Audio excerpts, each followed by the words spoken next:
जय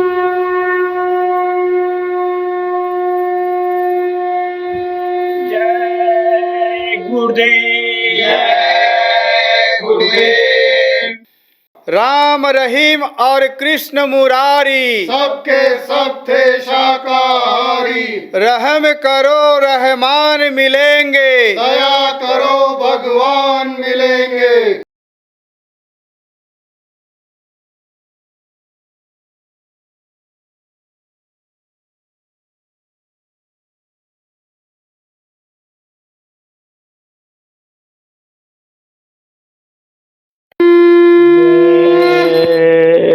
गुरुदेव। सार शब्द अंतर बसे, पाऊं तेरा भेव। सुरत समाए शब्द में, परखूं जय गुरुदेव।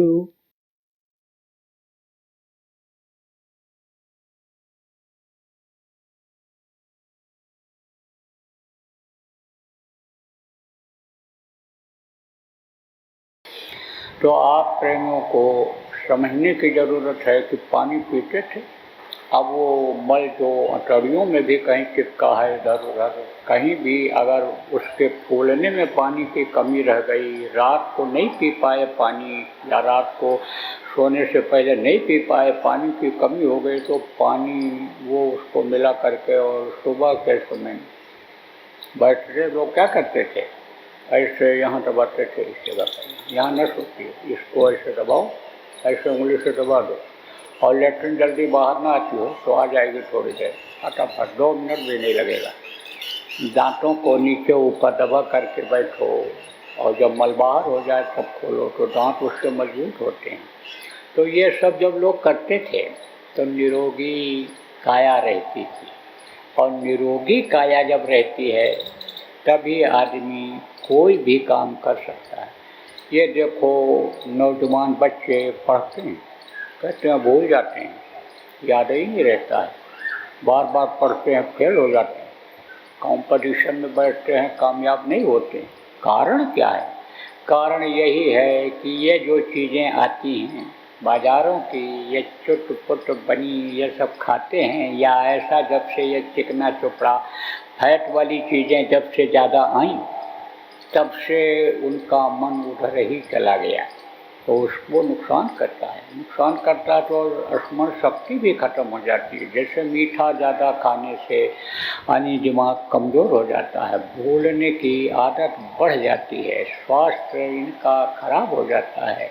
तो आपको कहने का मतलब ये है कि जो नौजवान हो, बच्चे हो, आप तो आदमी जिस चीज़ को नहीं बनाता है, प्रकृति बनाती है, उस चीज़ का इस्तेमाल आप करो। या जो ऐसी चीज़ें हैं कि जो आदमी उसको अपने तरफ से बनाया है, मोटे तौर से बता दें, जैसे कोई नेनुआ कहता है, कोई लौकी कहता है, कोई घिया कहता है, तो लौकी का फल इतना बड़ा रहता है, इतना बड़ा, इतना बड़ा,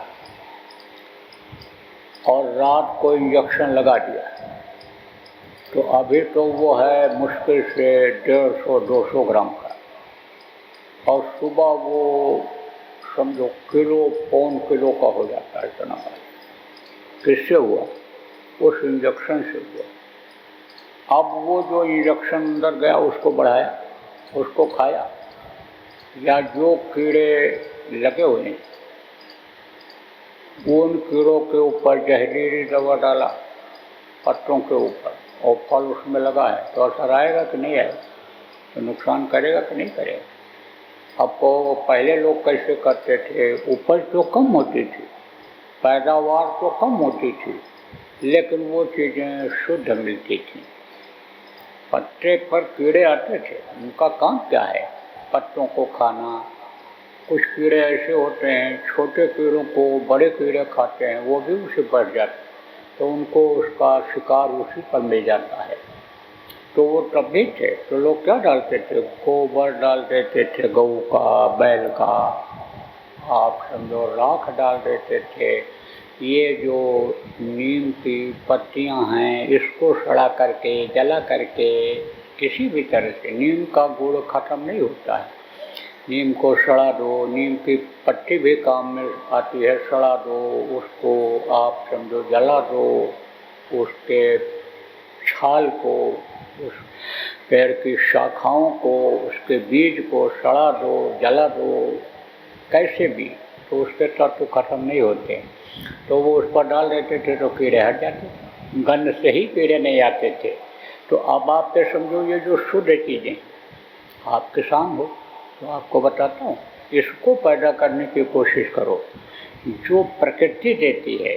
प्रकृति का मतलब क्या होता है? ये हवा पानी कौन देता है? ये प्रकृति देती है। ये जिसको भगवान कहते हो, जिसको पवन देवता कहते हो, जिसको मेघराज कहते हो, वो देते हैं। इस चीज़ को धरती माँ ये देती है, तो वो चीज़ अगर खाओ तो उससे ज़्यादा फायदा है। देखो आपका ये आश्रम है, आप सब लोगों का है, किसके नाम से है? गुरु महाराज के नाम से, बाबा जय गुरुदेव जी महाराज के नाम से है ये। यहाँ पर ऐसी व्यवस्था है कि जब चाहो रात को 12 बजे 1 बजे कोई मेहमान आ जाए और वो कहे हमको इस चीज़ की सब्जी खानी है, तो चले जाओ, यहाँ प्रेमी सब लगाएं। इधर एक छोटा सा बगीचा टाइप का है, वहाँ हर तरह के फल के पेड़ लगा रखे हैं उन्होंने, गन्ना लगा हुआ है, आपका बैगन भी लग जाता है, वहाँ लगा देते हैं। समय के सारे यानी साग सब्जी वहाँ पर लगा रखे गए, मिल जाएगा। अभी बंद हो जाए, नमक ले आओ रख लो, और ये बंद हो जाए, कोई सामान 2 महीना नहीं मिलेगा, 3 महीना नहीं मिलेगा। तो यहाँ ठाक से जैसे अभी खाते हो ऐसे तब भी खाते रहो, सब चीज़ गुरु महाराज की दया से ऐसा हो गया।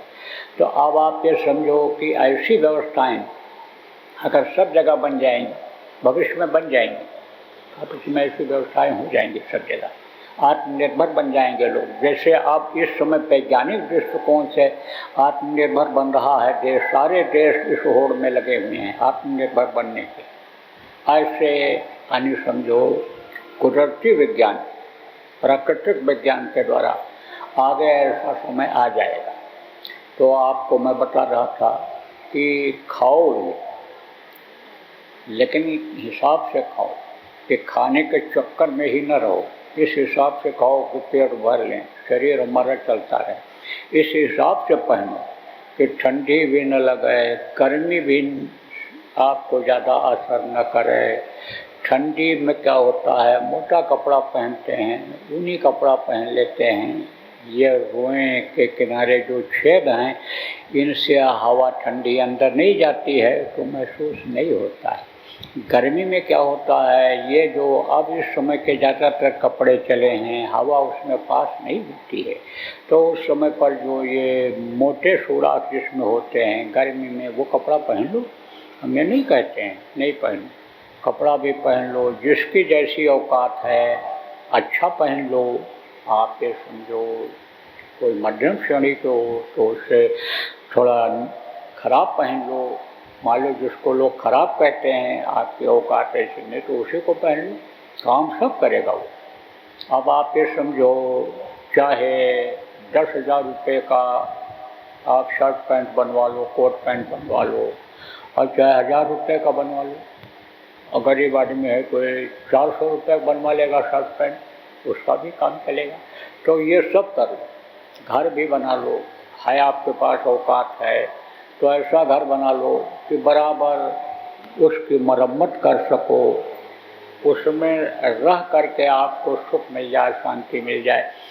बहुत से लोग बढ़िया देख लेते हैं, बिल्डिंग बढ़िया है, बिक रही है, सस्ते में मिल रही है, खरीद लिया, और जब से उसमें रहने लगे नींद नहीं आती, हर रात भर खटपट होता रहता। क्यों? क्योंकि कोई और रहता था। कौन रहता था? जिसको आदमी देख नहीं सकता है। अब वो उसके घर में जब चले गए रहने लग गए तब वो रहने देगा? तो वो तो उत्पात करेगा ही, ज़बरदस्त होगा, तो चढ़ बैठेगा रात को सीने पर सवार हो जाए। तो कहने का मतलब ये है कि जब सादा जीवन बिताओगे उच्च विचार रखोगे तब आप सुखी रहोगे। तो घर भी बना लो, कपड़ा भी पहन लो और आप खा भी लो शरीर को चलाने के लिए, लेकिन इसी में फंसे मत रहो और ऐसा कोई काम न करो उलझने वाला कि इसी में उलझे रह जाओ और समय जीवन का निकल जाए। तो सब काम करो, खाने का, पहनने का, सोने का, आने जाने का, हित मित्र से मिलने का, बिजनेस व्यापार का, नौकरी का, खेती का, पढ़ने लिखने का, मजदूरी का, जो भी काम आप करते हो करो, लेकिन बराबर 24 घंटा नहीं, 22 घंटा इन सब कामों को कर लो और 1 घंटा सुबह शाम सच्चे हृदय से इस मनुष्य रूपी मंदिर में उस प्रभु को याद करो, प्रभु को इसमें देखने का, प्रभु के पास इस जीवात्मा को पहुंचाने का काम करो। जिन लोगों को प्रभु के पास पहुंचने का, प्रभु के पास आने जाने का, देवी देवताओं के लोकों में आने जाने का, देवी देवताओं के दर्शन इसी मनुष्य शरीर में हो, उनकी आवाज़ सुनाई पड़े, यह सुनने का रास्ता जिनको मिल गया है, नाम जो इन तक पहुंचाता है, जो इन लोकों में खींच कर ले जाता है, वो नाम, 5 नाम आपको जिनको मिल गया है, चाहे गुरु महाराज से मिला, चाहे गुरु महाराज के जाने के बाद आपको मिला, आप लोग बराबर सुमिरन ध्यान भजन प्रेमियों करते रहो। देखो कहा गया एक साधे सब सद है और सब साधे सब जाए। अब इसको बता दें, समझा दें ठीक से। एक आदमी बड़ा गरीब था और माँ अंधी थी, कोई औलाद भी नहीं था। तो किसी ने कहा कि आप विष्णु भगवान पालन करता हैं, उनकी पूजा करो, तुम उनको सिद्ध कर लो। तो बहुत पूजा किया, तपस्या किया। कहते हैं मेहनत का फल बेकार नहीं जाता है। मेहनत अगर आदमी करता है कामयाबी मिलती है, और जब कामयाबी में कमी आने लगती है तब निराश हो जाता है। जैसे नामदान देने के बाद लोग एक बार लगते हैं, थोड़ी बहुत कामयाबी मिली, नहीं कुछ हुआ, मन को शांति ही मिली, नहीं कुछ हुआ तो घर का कुछ ही खत्म होने लग गया, गुस्सा बहुत आता था, उसी में कमी हो गई। लेकिन बाद में फिर उसको छोड़ देता है, कर्म आ जाते हैं इधर उधर से, पहले जैसा करता था वैसे करने लगता है। वचन याद नहीं रहते हैं कि भाई आप बदल दो अपने को, अब बुराइयों से दूर हो जाओ, तो कोई बुरे कर्म बन गए, तो बाधा आ जाती है, तो निराश हो जाता है, छोड़ देता है।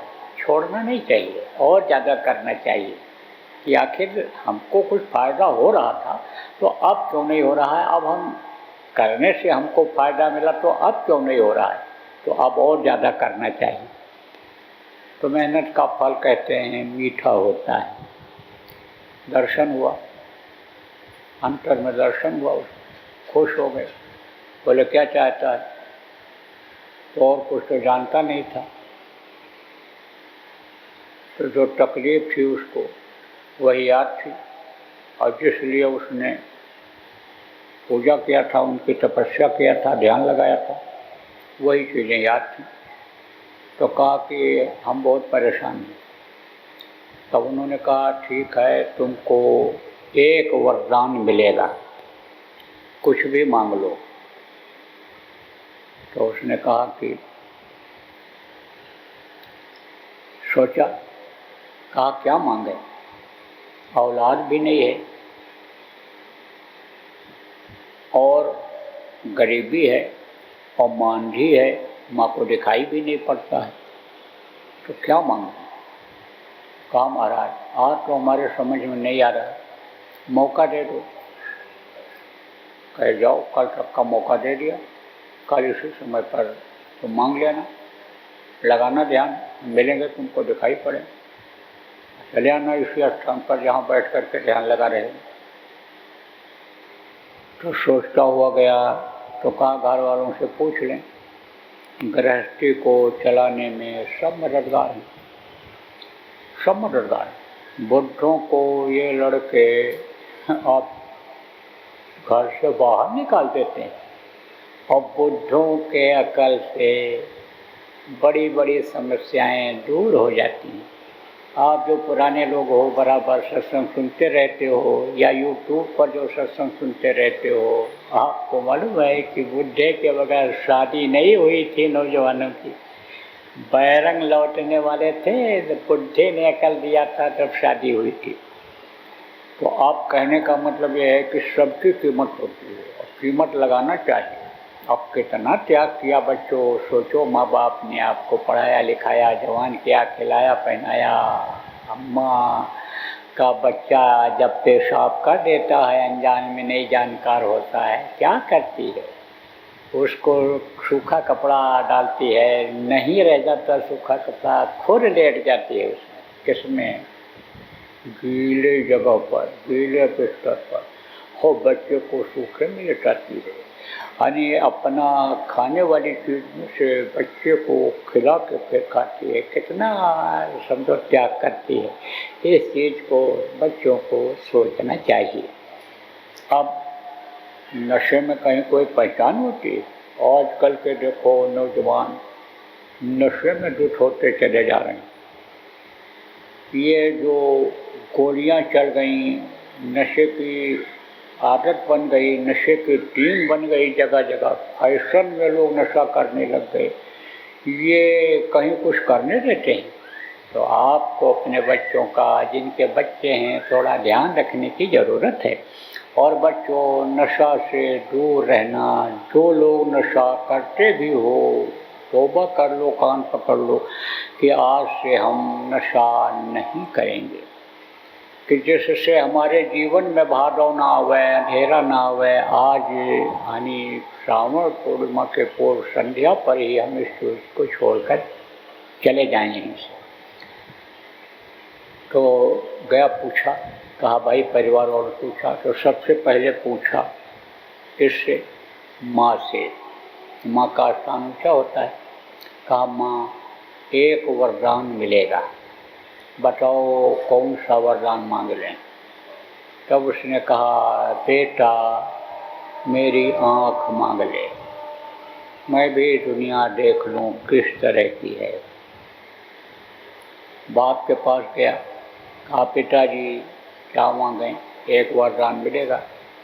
कहा बेटा तू कुछ धन मांग ले, मैं भी देख लूँ बड़े आदमी लोग कैसे रहते हैं, रही सी क्या चीज़ होती है। औरत के पास गया, कहा बोल क्या मांगूं, एक वरदान मिलेगा। उसने कहा एक पुत्र मांग लो, मेरा बांझपन खत्म हो जाए, कुल में कोई दीपक जलाने वाला आ जाए। सोचने लगा भाई करें तो क्या करें, कुछ समझ में नहीं आया। कहा एक ही वरदान मिलेगा, लेकिन समय न निकल जाए। देखो आप समय की कीमत नहीं लगाते हो, और समय की कीमत जब निकल जाती है तब समझो फिर वो चीज़ वापस नहीं आती है।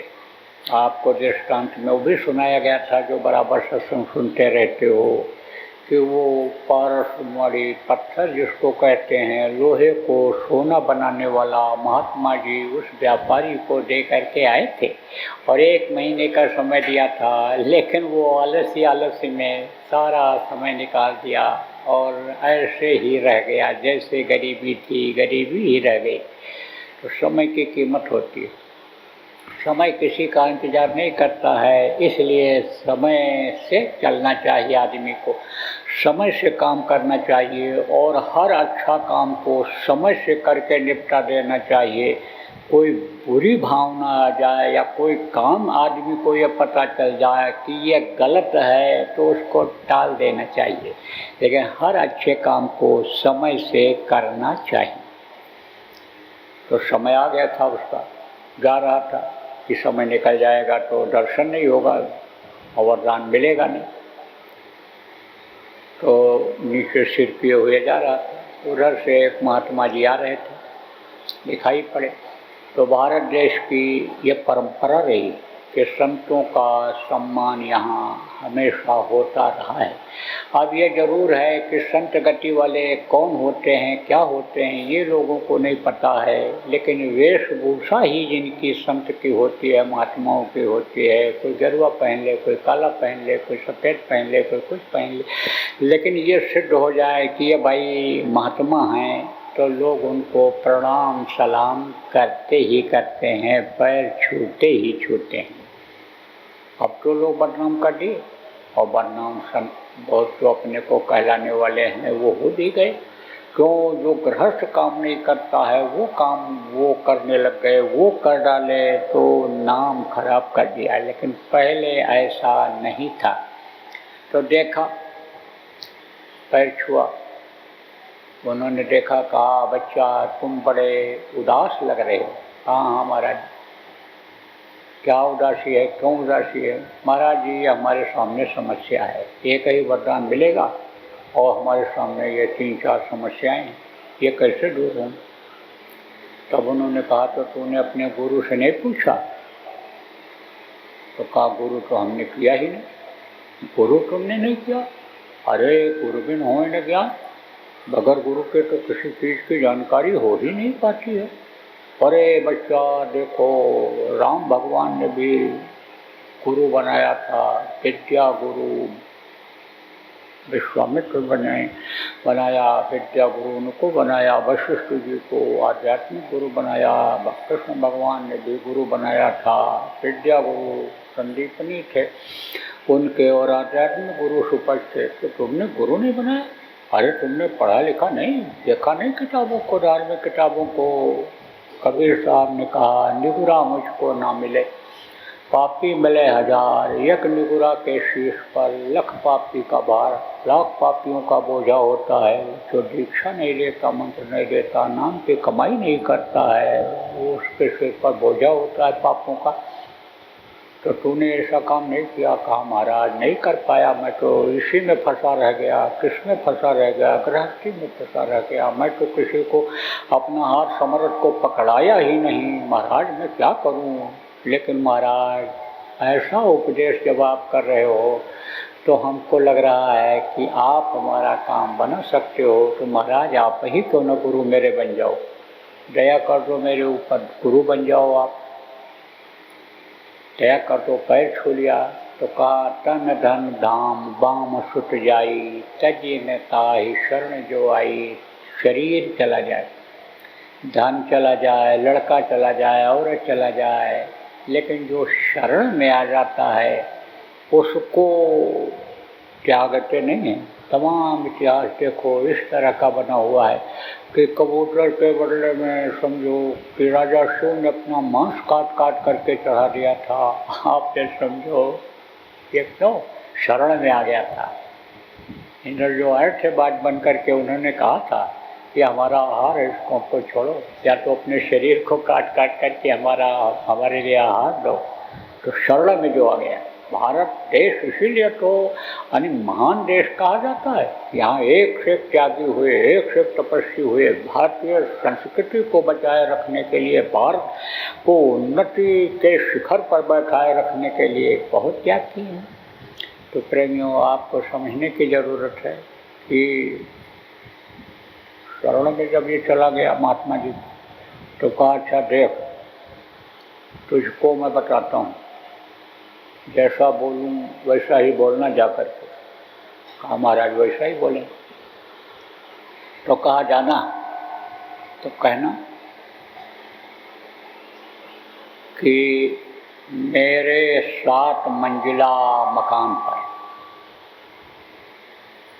सोने के छत्र के नीचे चांदी के कटोरा में दूध और रोटी मेरा बच्चा खाए और मेरी माँ उसको खिलावे और खाते हुए देखे। अब आप सोचो 7 मंजिला मकान कहाँ से होगा? पैसा नहीं आएगा, धन नहीं आएगा तो कहाँ से बनेगा? सोने की छत्र कहाँ से लगेगी? छतरी और उसके नीचे चांदी का कटोरा में माँ दूध रोटी कैसे खिलाएगी बच्चे को, देखेगी नहीं तो खाते कैसे देखेगी उसको कि मुँह डुला के कैसे खा रहा। अब आप ये सोचो, और अगर औलाद नहीं होगा तो उसकी माँ खिलाएगी कैसे, तो उसका बांझपन भी खत्म हो गया, धन भी आ गया, और आप ये समझो कि जो चाहता था वो हो गया। तो कहते हैं ना कि एक तीर में कई शिकार हो जाते हैं। कहा एक साधे सब सधे, और सब साधे सत्या है।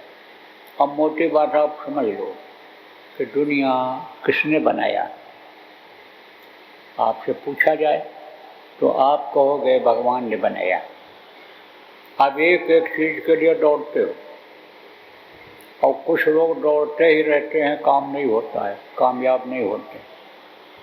और कुछ लोग ऐसे होते हैं कि समय भी कम देते हैं और कामयाब हो जाते हैं। दो दुकान एक साथ खोलते हैं अगल बगल, और कोई दुकान बहुत चल जाती है और कोई नहीं चलती है।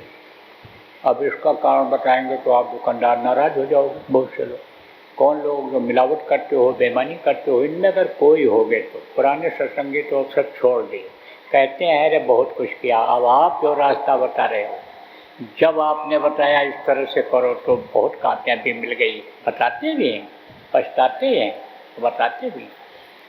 तो आप ऐसे ही समझ लो कि अगर दुनिया बनाने वाला आपको मिल गया तो यह भी भारत देश का इतिहास है कि जो इच्छा कीन्ही मन माही, और हर प्रताप कह दुर्लभ नहीं।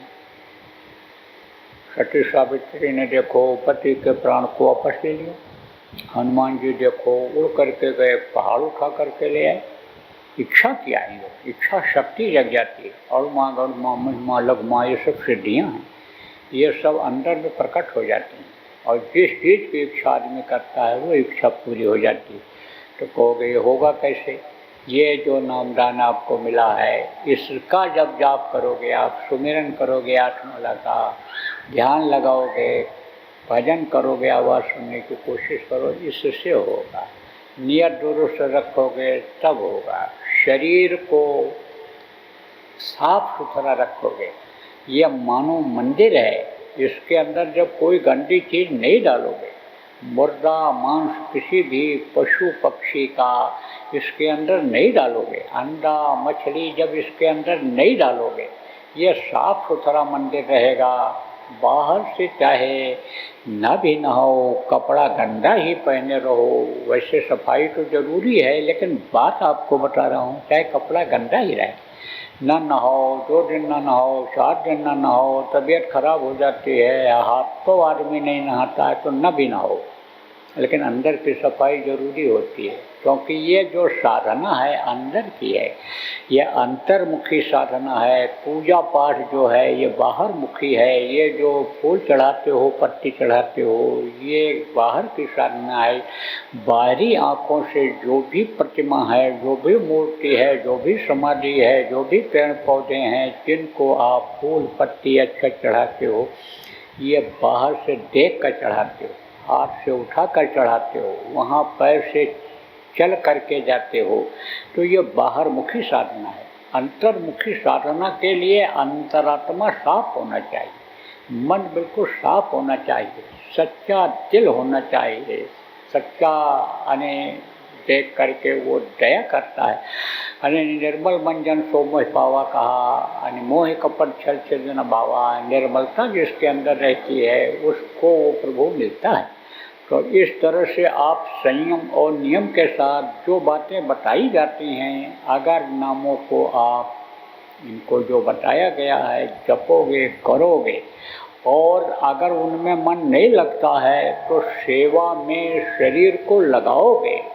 कहते हैं न तन मन धन ये की सेवा होती है, इससे अगर लगोगे तो उसमें मदद मिल जाएगी। और ये सारी चीज़ें जो है दुनिया की, ये सुलभ हो जाएंगी, आसान हो जाएंगी। और शब्द पकड़ में जब आ गया तो यानी आप ये समझो कि शब्द पकड़ में आ जाता है तो उसको काल नहीं पकड़ सकता, उस पर कोई दांव उस पर नहीं आता है।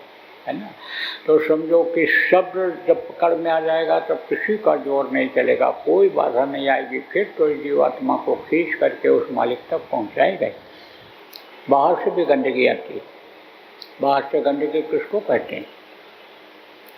जैसे कोई कालिख लगाए हुए या कहीं काम कर रहा है, कोई इंजन बांध रहा है, अब उसका कचरा, मोबिल ऑयल और वो सब तो कालिख लग गई, उसके हाथ में हाथ लगाओगे तो काला हो जाएगा नहीं हो? ऐसे काला करतूत करने वाले के भी संपर्क में जब आते हैं तो उसका भी असर आ जाता है। आँखों से असर आ जाता है, छूने से असर आ जाता है, साथ खाने पीने का भी असर आ जाता है। इसी तरह से देखो मर्यादा होती है।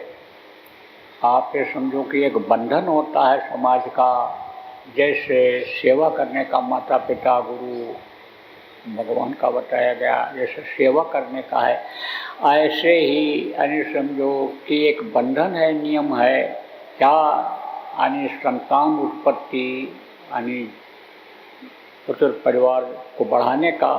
अब उसका एक मर्यादा बना दी गई, लक्ष्मण रेखा खींच दी गई। क्या लक्ष्मण रेखा खींच दी गई कि एक नारी ब्रह्मचारी कहा गया, एक आहारी सदा व्रतधारी। शादी ब्याह करो, कोई साधु थोड़ा बना रहा है। हम तो कहते हैं साधु बनना बड़ा कठिन काम है, बहुत कठिन काम है साधु बनना। तो संयमित जीवन पूरा निकाल ले पाना आज के इस काल और माया के देश में बच्चों बड़ा कठिन है, बहुत मुश्किल है। कदम कदम पर आप ये समझो कि धोखा मिल सकता है आप, इसलिए ये सोचो कि हम साधु हो जाएंगे, तो साधु होना ठीक नहीं रहता, तो शादी ब्याह कर लो। लेकिन अब जो बंधन बन गया उसी बंधन में रहो, आगे मत बढ़ो।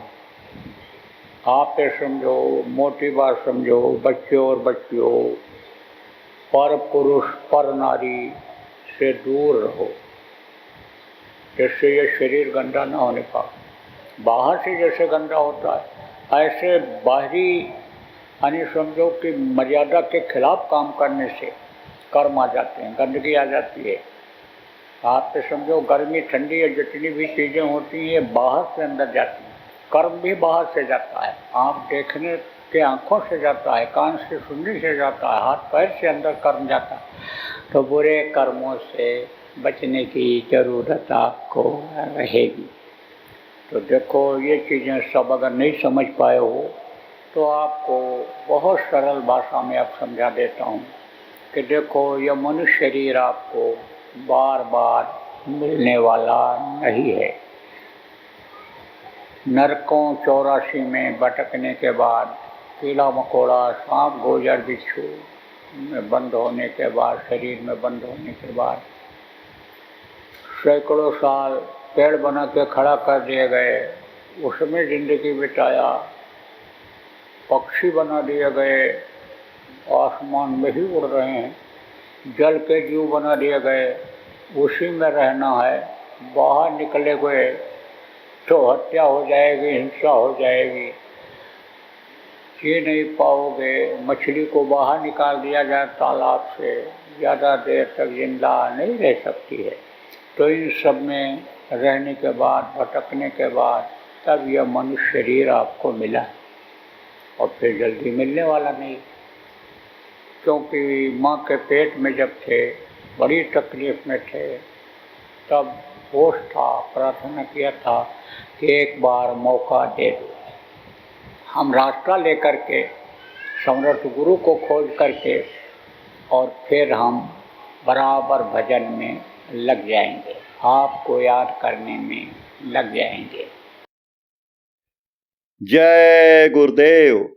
अभी आपने बाबा उमाकांत जी महाराज के सत्संग को सुना।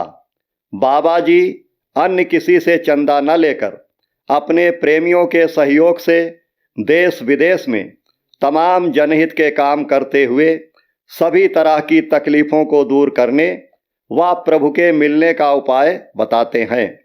आप इस जीवन के इस बचे हुए समय में समय निकालकर बाबा जी से ज़रूर मिलिएगा। आपके सुझाव के लिए व्हाट्सएप नंबर 9575600700। जय गुरुदेव, जय गुरुदेव।